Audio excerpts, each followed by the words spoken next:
Sir, મેં સાંભળ્યું છે કે Dubai only just crude oil based economy છે. ના, બિલકુલ નહીં. ક્રૂડ ઓઇલનો દુબઈની જીડીપીમાં ખાલી 1% પાર્ટિસિપેશન છે. દુબઈની ઇકોનોમી જે આજે મેજર 4 પિલર્સ ઉપર છે, જેમાં સૌથી મેઇન છે એવિએશન અને કાર્ગો.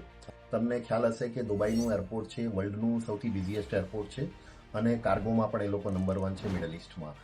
મેજર જે ઇકોનોમીની રેવન્યુ એમની પાસે આવે છે that is four tourism and trade.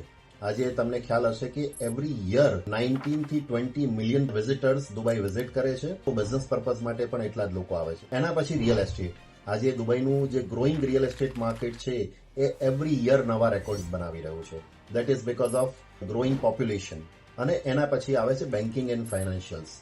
Maximum લોકો દુબઈમાં પોતાનો બિઝનેસ સેટઅપ કરી રહ્યા છે. દુનિયાભરની કંપનીઝ, દુનિયાભરના લોકો દુબઈને એઝ અ ગ્લોબલ ગેટવે કે પ્લેટફોર્મ તરીકે યુઝ કરી રહ્યા છે. તો આ બધા જે ડ્રાઇવિંગ ફોર્સ છે એ દુબઈની જીડીપીને આગળ વધારે છે. અને as per latest IMF data next યરનો જે જીડીપી ફોરકાસ્ટ છે એ 5.5% છે.